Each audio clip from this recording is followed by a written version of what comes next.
hearts be always acceptable to you, O Lord, our God and Savior. Amen. Amen.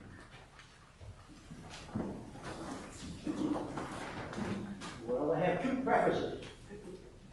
One was I asked a part of the congregation that was gathering at the Northwest, I guess, and I said, what sermon would you like? Would you like Sermon A, which is something I've been studying for a long, long time, all about the exegesis of this text, and how this text related to the book of Daniel. Everyone knows about the book of Daniel. It's really, really an important book in terms of setting the tone for what the Jews believed, some Jews believed about what resurrection is all about.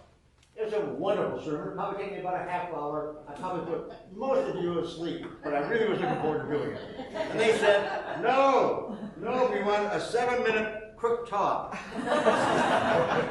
Pep talk. 7-minute pep talk. All right, the second part of my preface. There's a Roman Catholic bishop, Robert Barron, not related to the other Barons we know. Roman Catholic bishop in Minnesota. Go on the webpage and look him up. He's elegant. He has a doctorate in theology as well as being consecrated as a Roman Catholic bishop. He's very elegant. And he is about as traditional as you can get. And for example, he said, the stories that we read in the gospel this morning, they're true. They're not metaphors. They're not myths. How does he know that? Because he recited then the statement that Peter made, as recorded in Acts. I ate with him, and we drank together, referring to Jesus. And Bishop Barron said, you see, myths can't have someone to eat and drink with. Well, it didn't convince me.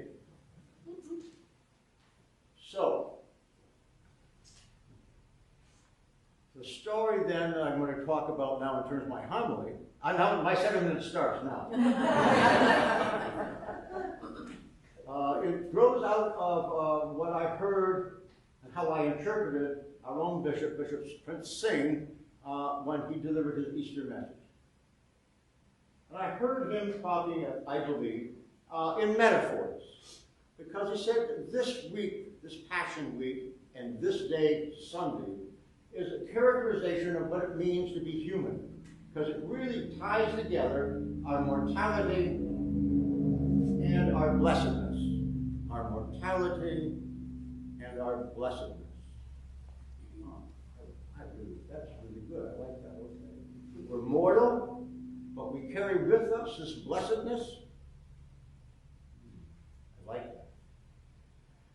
Okay, illustrations of certainly our mortality and our faith journey of this past week would certainly end up in being a Good Friday, the crucifixion.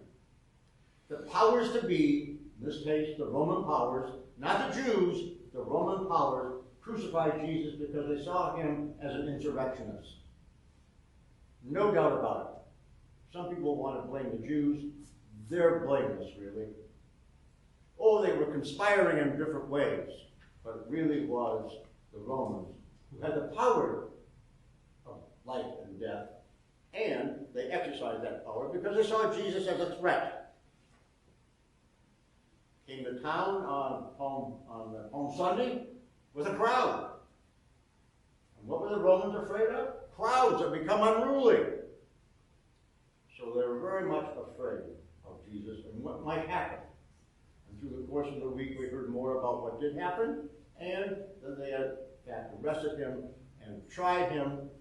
Maybe it came to court. They tried him, according anyway to the Roman standards, because it only took the Pontius Pilate's definition of, you are a rebel, and that was it. He had that much power. The power of Rome was incredible.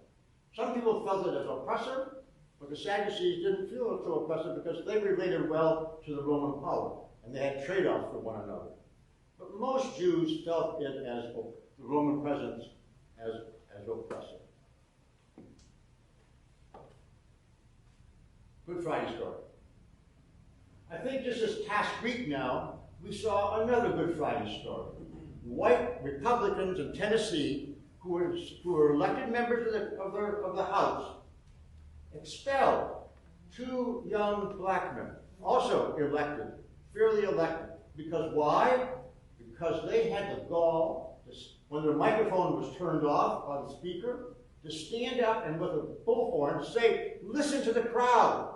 Listen to the crowd. Look at the youth. The youth, thousands of youth have come out to protest our lack of doing anything about gun control. We've just seen a slaughter of our own children right here within the last couple of weeks. And I believe I could hear those white men in power saying, get a rope.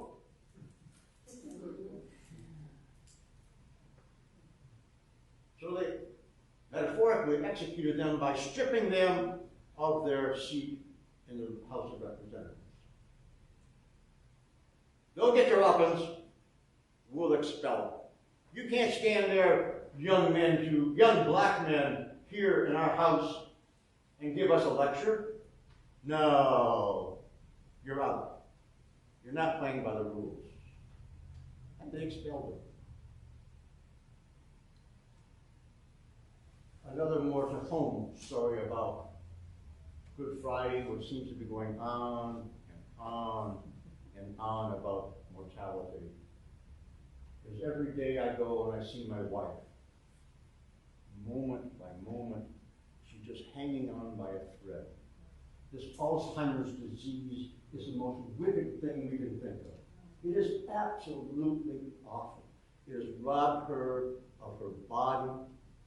She was a young, beautiful woman such as you, maybe 110 or 15 pounds. She's down to something, when I last met with hospice earlier this week, at under 70 pounds. She can't sit up. She can't feed herself. Lost all dignity. She relies on the nurses and other people to give her care, to keep her clean, keep her dry. And I go every noontime to feed her a little bit. And she'll eat a little bit, but she loves chocolate. Very, Ben and Jerry's chocolate ice cream. So I bring that and I give it to her. And I know at times I can see into her eyes, I think she can see me. I think she can remember our relationship. 60 plus years of marriage together. I think. I hope. And God, I have no understanding why God lets this happen. Why is He allowing her simply suffer in the way she is suffering?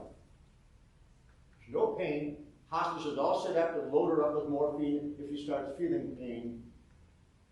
But there she is. Shell. On mortality.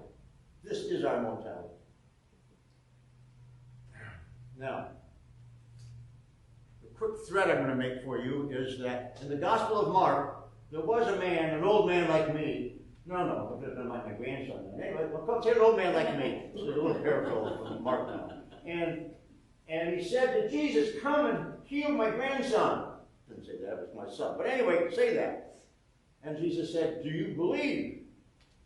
And the man said, yes. I believe. I think Jesus didn't heal him. But the man then also said, heal my unbelief. And I tell you, I feel that unbelief every time I'm there at Green Acres with Suzanne. I feel sometimes that unbelief when we hear news programs of the Tennessee legislature putting down 2 black men. Oh, they were unruly.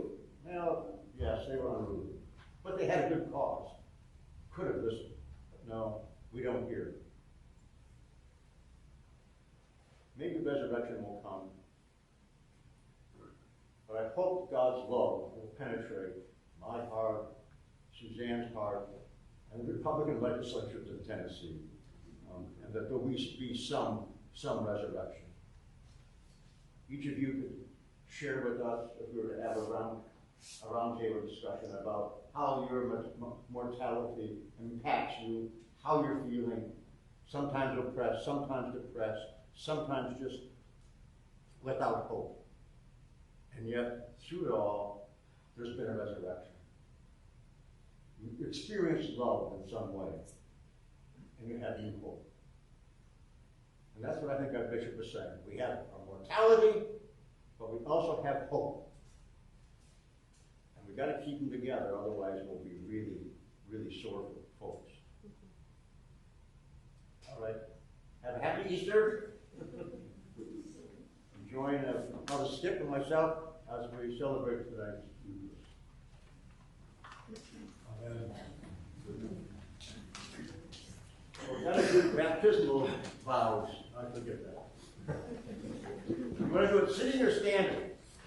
You want to stand? Want to stand? Through the Paschal mystery, dear friends, we are buried with Christ by baptism into his death, raised with him to newness of life. I call upon you, therefore, now, and our Lenten observation is ended, to renew the solemn promises and vows of holy baptism, by which we once renounced Satan and all his works, and promised to serve God faithfully in his holy Catholic Church. Do you reaffirm your renunciation of evil and renew your commitment to Jesus Christ? I do. Do you believe in God the Father? I believe in God the Father Almighty, creator of heaven and earth. Do you believe in Jesus Christ, the Son of God? I believe in Jesus